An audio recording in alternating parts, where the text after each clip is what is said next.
제가 수행자로서 공무원 생활도 하고 뭐 높은 지위에도 있어보고 여러 가지 어려운 일도 많이 수행을 한 사람으로서 참 애로사항이 많더라고요. 이 기율을 지키면서 그렇게 업무 수행을 한다는 것이 그리 쉽지 않았습니다. 특히 저는 교육청에 장학사를 11년 동안이나 하면서 참 윗사람들을 많이 모시고도 다녔고, 또 제가 다른 사람들을 인솔해가지고 다니기도 많이 하고 이런 일이 있었는데, 그때 육식을 안 하면 참 같이 식사하기가 불편해요.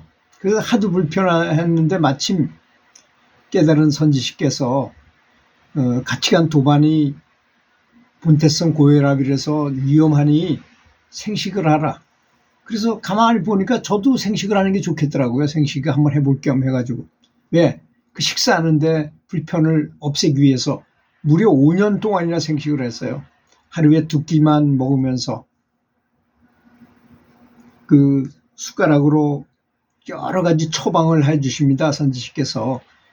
뭐 좁쌀 한 홉, 쌀 2홉, 찹쌀 반 홉, 뭐 이렇게 13가지나 되는 음식을 처방해줘요. 저한테 맞춰가지고 내면을 딱 관해가지고 해주시는 거죠. 그렇게 하기를 5년을 했더니 어느 날 이제는 골이 다 찼으니까 안 해도 되겠다 해가지고 생식을 그만뒀어요. 그거 하고 제가 이제 교육청 생활을 마치고 교감으로 나가는 시기하고 마저 떨어져서 참 다행이다 싶은 생각이 들더라고요. 화식을 안 하고 생식을 해보니 5년이나 무려 해보니 확실히 이 생식을 하는 것이 에너지가 엄청 강합니다. 우리가 다 화식을 해가지고 다 에너지를 죽여가지고 먹는 거예요. 화식이라는 거는 알고 보면 그렇더라고요. 그걸 식재료들을 가루로 해가지고 이제 통에다 넣고 다니다가 숟갈로 2숟갈을 딱 물에다 풀어가지고 쉬쉬 져가지고 싹 마시면 되거든요. 그러니까 얼마나 간단합니까? 남들 식사 맛있게 할 때 그거 한 잔 딱 마시고 하면 끝나니까. 그 시간이 많이 남기도 하고 그때 그 시간에 염불하고 명상하면 되는 것이고 좋았죠. 근데 다 좋은데 살이 너무 빠져요. 또 우리 아내가 얘기하는 말에 비유하면 이 나무 껍데기처럼 사람이 변한다고. 근데 몸은 날아갈 것 같습니다. 등산을 가보면 맨 꼴찌로 출발해도 맨 앞에 있는 사람을 추월할 정도로 몸이 아주 가볍고 빨라지더라고요. 그런 것도 체험해보고 정신적인 면에서 뭐 특별한 거는 없고 정신의 집중은 아무래도 더 잘 되죠. 당연히 위가 가벼우니까 위한테 큰 부담을 안 주니까. 그래서 장수의 조건 중에 가장 중요한 게 요새 현대의학에서도 마찬가지입니다. 소식하는 거랍니다. 작게 먹는 것. 특히 이 마귀 성분 같은 것들이 우리 사람들 사이에도 많은 것 같아요. 남이 쓰던 물건을 내가 쓰면서 깜찍하고 실제로도 좋지 않은 자장이 굉장히 많이 느껴져요.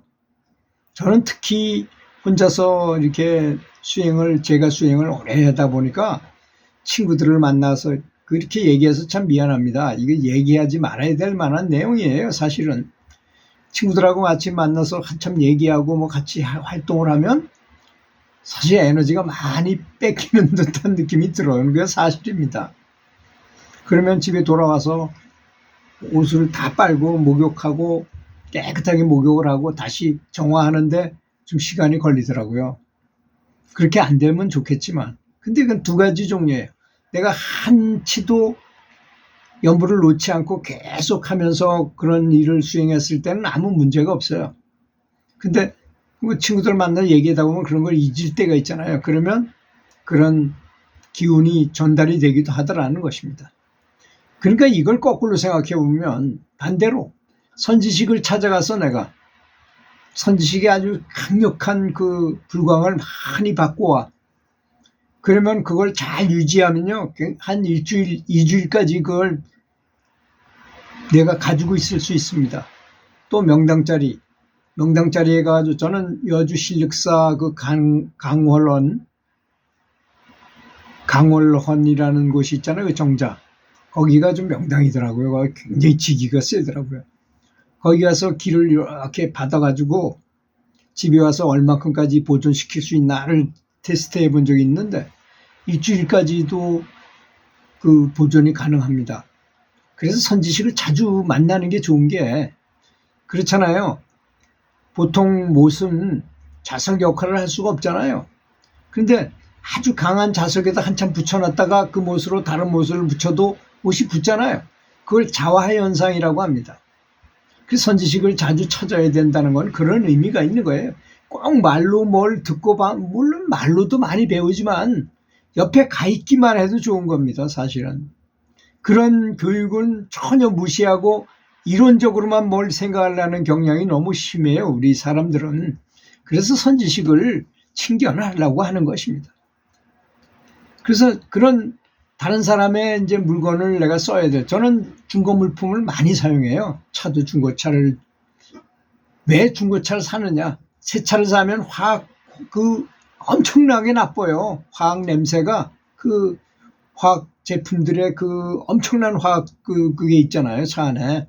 그게 나가려면 굉장히 오래 걸려요. 그 남의 차를 타면 내가 그 처리할 수 있는 방법만 알면은 편리할 수 있기 때문에 그렇습니다.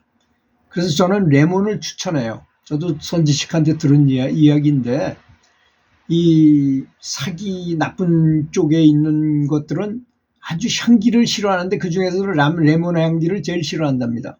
그래서 차를 사면 레몬즙을 짜가지고 쫙쫙 뿌려요. 곳곳에 뿌려가지고. 그러면 아주 깔끔해집니다. 전 참 많이 실험해봤어요. 특히 제가 출장을 자주 갔었는데요.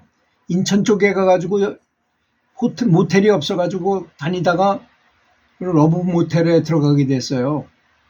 러브 모텔에 들어가서 이렇게 침대에 잠깐 누웠는데 온갖 정말 엄청난 정말 참을 수 없을 정도로 진짜 굉장히 음란한 생각도 들고 별 생각이 다 들더라고요. 거기서 매일 그런 짓거리를 했기 때문에 그런 것 같아요. 그래서 그런 걸 참 무시할 수 없는 것이구나. 근데 도저히 여기서 잠을 잘 수가 없어. 그래서 그 생각이 나서 밑에 가게에 내려가서 레몬을 3개 사가지고 즙을 짜가지고 쫙쫙 뿌렸어요. 벽에도 뿌리고 이불에도 뿌리고 벽에도 뿌리고 그리고 딱 넣었더니 너무너무 편안한 거예요. 그래서 편안하게 잤습니다. 그런 걸 보면 정말로 전에 썼던 사람들의 기거했던 사람들의 자장이 그대로 남아있어서 그런 거기 때문에 그 레몬즙을 많이 활용하시는 게 참 편리할 것 같습니다. 저는 그래서 레몬을 항상 가지고 다닐 수가 없잖아요. 그러니까 레몬을 딱 슬라이스 쳐가지고 소주에다가 담궈요. 그래가지고 그거를 그 스프레이에다가 딱 해가지고 그 레몬은 몇 번 써도 되잖아요. 그죠? 그래가지고 소주 그걸 용기에다 담아가지고 스프레이로 쫙쫙 뿌리면 굉장히 편리하더라고요. 그건 화장품으로도 쓸 수 있는 것입니다. 들어주셔서 감사합니다.